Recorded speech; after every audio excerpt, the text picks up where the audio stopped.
When it comes to putting women on the map with good sound and making a well-deserved mark while dragging women to the forefront, like, girl, you better recognize, then don't look further because Monie Love would bring that easily and seamlessly. Remember the song Ladies First featuring Monie Love? Baby, that wasn't just a song, it was a whole movement. It took that tired phrase of ladies first from some chivalry thing to an unapologetic ladies, we should be first. That anthem was bold, loud, and said exactly what women had been dying to scream for years. And the woman behind it? Oh, she was just getting started. From surviving an abusive marriage that could have swallowed her whole, to being hit with wild rumors of immoral acts involving none other than Tupac Shakur himself. Yes, that Tupac. Monie Love's name was constantly in somebody's mouth. But guess what Monie did with all that noise? Sis packed it up, tossed it in a bin like last season's jeans, and said, next. And that's not just strength, honey. That's determination with high heels on. But let's slow down for a sec. Who really is Monie Love?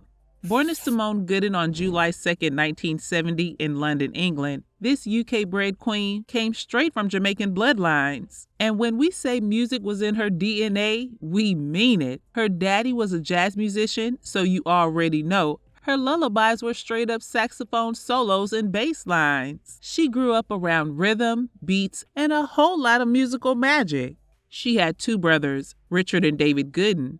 David went by Dave Angel, and let's not sleep on her sister Rosanna Gooden either, who rocked the stage name Baz. Yeah, the whole house was practically a recording studio. You didn't walk into the Johnson household, you jammed. But you know what they say about dreams. Sometimes you gotta pack them up in a suitcase and take them across the ocean. That's exactly what Monie did. With stars in her eyes and purpose in her heels, she hopped on a flight and moved to New York in March 1988. And baby, that move, it changed everything. She linked up with Native Tongues, and that crew had some serious weight. We're talking Queen Latifah, De La Soul. If you weren't ready to make it before, just being in that circle guaranteed you were going to pop. And pop she did. On November 6th, Monie Love dropped her debut album, Down to Earth. And when I say that album was named correctly, it was real, relatable, and had all the sass. Monie in the middle, that song wasn't just relatable, it was revolutionary. It was a bold shout for women to take control of their relationships. She basically said, don't get it twisted, I'm the prize. Then came It's a Shame, a track that Stevie Wonder himself helped write. A legend helped bless her debut. The album hit number 26 on the R&B hip-hop chart and was doing numbers like nobody's business. Monie wasn't just knocking, she kicked the door in. But did she stop there? Absolutely not. She wasn't here to pick stones. She came to build kingdoms. She got in the studio with L.A. Reid and Babyface and hopped on the remix of Whitney Houston's My Name Is Not Susan in 1991. And she wasn't just the soundtrack of your block party. She was literally in the movie business too. In 1992, her single Full Term Love landed in the film Class Act, and it climbed up to number 7 on the hip-hop singles chart like it had a rocket strapped to it. In 1993, Monie said, let me do it again, and dropped her second album, In a Word or Two. This time, she brought in legends like Marley Marl and even Prince. Yes, the Prince. One track, Born to Breathe, smashed into the number 1 spot on the dance music chart and hung out at number 7 on the rap singles chart. She was serving, collected, and cashing all her wins. Her last single, Slice the Pie, dropped in 2000, and just when folks thought she was fading out, sis said, not yet. In 2013, she was featured on Rascast Sometimes, and in 2021, she dropped Divine with Sky Zoo and her man Tough, still giving them girlies bars, rhythm, and reason. And when she wasn't making noise in the studio, she was showing up on your TV screen. Catch her guest starring on Real Housewives of Atlanta. And you already know what happened. Her presence turned it to gold. Everything Monie touches shines like new money.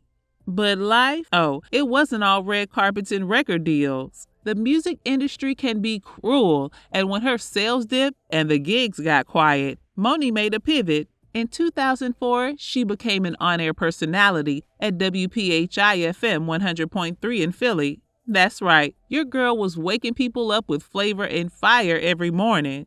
But just when she found her rhythm, bam! On December 11, 2006, she was let go. The whole city was confused. What happened? Rumors flew until Philadelphia Daily News dropped the tea. She left after contract talks fell apart. But let's not ignore that infamous December interview with Young Jeezy, where they argued over whether hip-hop was dead. Let's just say things got a little heated. And as if that wasn't enough, the rumors. Word started spreading like wildfire that Monie had been involved in a threesome with Tupac. That rumor, and you know how messy that could get. Monie, being the lady she is, came out and shut it down real quick. Said, yeah, she partied with Pac, but as soon as the last beat dropped, she went home alone. Nothing more, nothing less. But child, that gossip had already made the rounds. Then came the real heartbreak, her marriage. Monie and her man Tuff looked like couple goals from afar, but the tea behind the scenes was scorching. Tuff was out here cheating like it was a hobby, even while Monie was pregnant. She supported his music dreams, but warned him straight up, keep cheating and it's a wrap. They even went to marriage boot camp to make it work out. The therapy seemed to help, but Monie's daughter, she was not with the forgiveness program. She still isn't feeling Tuff and treats him like a distant cousin at the cookout. That kind of dislike doesn't just disappear. Monie's been married twice, has 4 beautiful children, but let's just say, romance hasn't exactly been her best friend. But you know Monie, she dusted off her crown and kept it moving. She enjoys her kids, loves hard, and doesn't let her past break her spirit. But here's the thing about Monie, she's still that girl.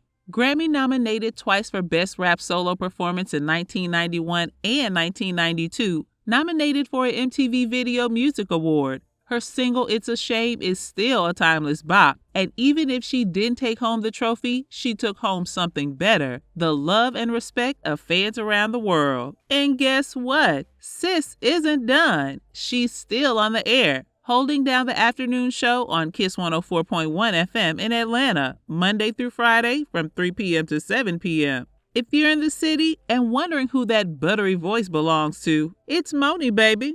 She's got her own show on XM satellite radio called Ladies First Radio with Monie Love. And baby, it's not just a show, it's a whole vibe.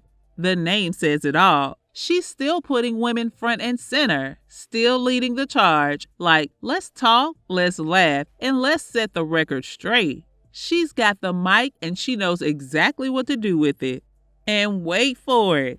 After 30 years, she's finally dropping a new solo album called Love Struck, produced with Baby Paul from the Beat Miners. This one is gonna be a whole experience. Fans are already lined up at the metaphorical door waiting to press play. Oh, and Love? Yeah, that found her too. After giving a show-stopping performance at the Rock the Bells Festival in August 2023, Monie got the surprise of a lifetime. Her boo Roselle Simmons proposed on stage. The whole crowd gasped. Monie got teary and said a big fat yes. We love to see it. At 54, Monie Love is aging like fine wine, smooth, rich, and expensive. Her net worth, a cool $3 million. She may not have dominated the charts forever, but her impact, unforgettable. So the next time you hear someone say, ladies first, just know Monie Love kicked open the door. So you could strut through it, and when life throws a curveball, do what Monie does. Catch it, flip it, and score that damn goal.